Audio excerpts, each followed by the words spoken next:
Hello everyone, this is Nikita Uppalpati. So I hope everyone understood the chapter 1. So here we go into the chapter 2, the biological classification. So this will be of two parts, part 1 and part 2. So please don't skip the part 1 and watch part 2. Do watch it in a sequence and please do understand. So concentrate now. Thank you. So hello everyone, this is the second chapter, the biological classification. And now Aristotle is the one who has attempted more scientific basis for classification, and also he used simple morphological characters to classify the plants into herbs, shrubs and trees. And also he divided animals into animate and inanimate matter. Animate is nothing but the animals which have red blood, and inanimate is the animals which do not have the red blood. And this biological classification is divided into 5 kingdom system of classification. So here the 2 kingdom system of classification was defined by Linnaeus, and the 5 kingdom system of classification was defined by R.H. Whittaker. So when Linnaeus defined the 2 kingdom system of classification, everyone doesn't consider it, because all the plantae and animalian kingdoms that developed that included all plants and animals respectively. So this system was used till very recently, and the system did not distinguish between any eukaryote and prokaryote, and unicellular and multicellular, and photosynthetic and non-photosynthetic organisms. Like photosynthetic is nothing but a green algae, and the non-photosynthetic is nothing but a fungi organisms. So classification of these organisms of plants and animals was easily done, and they do not share common categories, and they did not fall into, and some organisms didn't fall into either of both categories. And then the 2 kingdom classification was inadequate, and there was also a need felt for including, besides gross morphology, other characteristics like cell structure, nature of wall, mode of nutrition, habitat, methods of reproduction, evolutionary relationships, etc. and all. So classification systems for the living organisms have hence undergone several changes over time.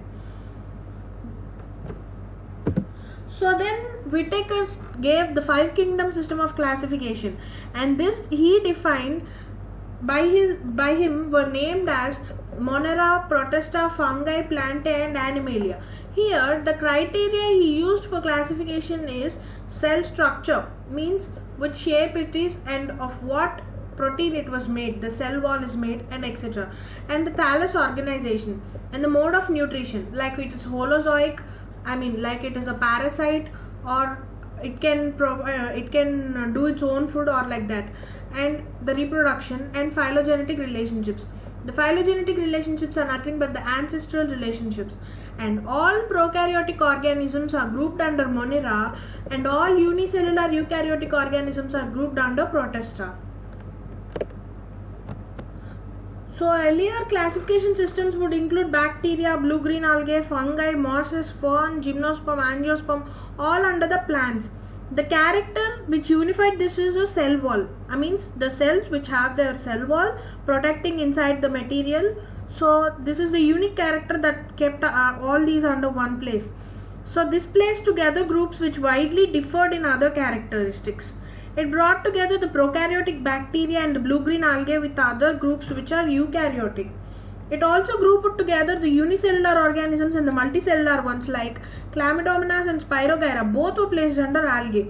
So the classification did not differentiate between the heterotrophic group and the autotrophic group. Though they also showed a characteristic difference in their wall composition. Fungi has a chitin and green plants are cellulosic cell wall. So when such characters are considered, fungi were placed in a kingdom fungi separately. So here comes the first one, the kingdom Monera. It is a prokaryotic type. Its cell wall is also made up of polysaccharide and amino acid, like its non-cellulosic. And the nuclear membrane is absent in this kingdom Monera group, as it is a prokaryote. And it also has a cellular type of body organization. It is both autotrophic and heterotrophic. So here autotrophic is nothing but the thing which prepare its own food, and heterotrophic are the organisms which depend on the other organism for its food. So prokaryotics like Archaebacteria, Eubacteria, Mycoplasma and Actinomycetes are included in this kingdom Monera. They can live in extreme habitats such as hot spring, desert, snow and deep oceans. Some live as a parasite on other organisms also. So what I said here, it also feeds itself as a heterotrophic. So bacteria is grouped under 4 categories based on the shape. So it is of spherical shaped cocci. It will be like this pointer showing on the screen. And the rod shaped bacilli. And a comma shaped vibrio and spiral shaped spirillum. This bacteria has a very complex structure. They may be autotroph, heterotroph or photosynthetic autotrophs. So autotroph is nothing but which synthesize their own food from the inorganic substrates. And the photosynthetic autotroph is nothing but called as chemosynthetic autotroph. And here the heterotroph, which depends on the other one for the food, which depends on the other organism for food, is known as a heterotroph. And here, but majority of them are heterotrophs. Yes, what I said before is that. So next, here comes the archaebacteria. These bacteria are the very special monorans and they live in the most harsh habitats like extreme salty areas. And these extreme salty areas is known as a halophile. And hot springs, thermestophiles, like seas when it was springtime. And the marshy areas, methanogens. It differs from other bacteria by having a different cell wall structure which contains pseudomurin in place of peptidoglycan. So actually all prokaryotes have peptidoglycan on their cell structure. So here this archaebacteria contain the pseudomurin and this cell membrane has branched chain lipids that are responsible for living in extreme conditions. So as I said, they live in the most harsh habitats. So they have this branched chain lipids on their cell membrane so they can live in the extreme conditions too. And these methanogens, small bacteria, they are present in the gut of several ruminant animals like cow and buffalo because they are responsible for the production of methane from the dung of these animals. And here comes the second one, eubacteria. This eubacteria is also called as a true bacteria and these are the most abundant microorganisms. These also exist in extreme habitats. Many of them are parasites and some are symbionts. Parasite, what does a parasite mean? A parasite is nothing but the organism which depends on other organism for food. And what does a symbiont mean? A symbiont is nothing but which prepares its own food from the sunlight. And yes, it has a rigid cell wall which contains a peptidoglycan type of murin and mucopeptide. And its genetic material is naked and enveloped by nuclear membrane. The motile bacteria has one or more flagella. And now, here comes the cyanobacteria. It is also called as a blue-green algae and these are the photosynthetic autotrophs and it consists of a chlorophyll A which are present in plants for photosynthesis. These are unicellular and colonial or filamentous aquatic or terrestrial algae. It defines colonial. It means they are present in group of colonies. Or it is filamentous aquatic. It is present in water too. And it is terrestrial algae. It is present on land too. So it can grow anywhere. And there was a myth naming that due to this cyanobacteria, there was a world formed today. So the primitive organisms, these are the primitive organisms showing oxygenic photosynthesis. As I said now, this is the first one which shows oxygenic photosynthesis and the primitive cause for the life on this earth. So here the colonies and trichomes of filaments are generally surrounded by the gelatinous sheath.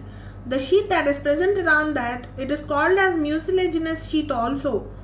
And they often form blooms in the polluted water bodies. Some of these organisms can fix atmospheric nitrogen in specialized cells called heterocyst. A heterocyst is nothing but small fragment or a filament. And the example for this is nostoc and anabina. They form harmogonia fragments or thick-walled echinates during asexual reproduction. Flagella. So here the reproduction mode is asexual. So remember this. And the flagella is absent in vegetative and reproductive phases. The red color of Red Sea was present in some place and the red color of that sea is due to this Trichodesmium erythemium present in it. That was a type of cyanobacteria. So because of its presence, the Red Sea consists of that red color, and that was what we are saying here. And then the chemosynthetic autotrophic. It oxidizes various inorganic substances such as nitrate, nitrite and ammonia and use released energy for the ATP production. They play a great role in recycling nutrients like nitrogen, phosphorus, iron and sulfur by ATP production. They play a great role. And the heterotrophic bacteria, they are most abundant in nature. So majority of them are saprophytes or decomposers. They're helpful in making curd from milk. So every day, daily in the morning, your mother prepares curds from the milk, right? And this is the bacteria which is helpful for preparing curd from milk. And it also production of antibodies fixing nitrogen in legume roots. The cholera, typhoid, tetanus, citrus canker, these are the well-known diseases caused by different bacteria. I hope everyone were fond of typhoid and cholera. So these are the very well-known diseases caused by these different bacteria. And the bacteria reproduce mainly by fission. Due to unfavorable conditions, they produce spores called endospores, and they also reproduce by a sort of sexual reproduction by adopting a primitive type of DNA transfer from one bacterium to the another bacterium. And here comes the next type, the mycoplasms. They do not have a cell wall and they are pleomorphic. They are the smallest things, living cells we call, and they are the smallest living cells known and can survive without oxygen. And these are also pathogenic in animals and plants. They were previously called as pleuropneumonia, and the pleuropneumonia is the very smallest living bacteria in the entire botany or zoology. They cause witch's broom in plants, and these mycoplasms, they cause witch's broom in plants and they cause different disease in cattle. And these organisms, they don't cause the same disease in both plants and animals and humans as well, and they cause at different types basing on the body temperature and the place where they stay. And this cause witch's broom in plants, and in cattle it causes pleuropneumonia, and in human it causes mycoplasmal urethritis where it occurs in the common place called urethra. And the last one, here comes the actinomycetes. The actinomycetes, they are the branched filamentous bacteria which form radiating colonies in culture. So its cell wall contain mycolic acid, and most of them are saprophytes and decomposers. So what are saprophytes? Saprophytes and decomposers are nothing but a eagle. So when there was a dead body, a eagle comes and eat everything and it leaves the bones. And where do all the bones go? Or when you fire a body, the bones were left over, and where do those bones go? They are decomposed into the soil. Why? How are they decomposed into the soil? By such type of bacteria. So these are called as decomposers. The Mycobacterium and the Corynebacterium are the parasites. A number of antibiotics are produced by Actinomycetes members, especially the genus Streptomyces. So thank you for watching. I hope everyone got understood this chapter, and this was just a part 1. So there was kingdom Protista, fungi and plant and animalia. So please don't skip the part 2. Please do watch it, and please do keep supporting us. So thank you for watching. So I hope you guys understood everything. So if you have any doubts and queries, please comment in the comment box. I'll reply to everyone, and I'll share the PPT too. So thank you for watching, and please do subscribe and click the bell icon. Thank you.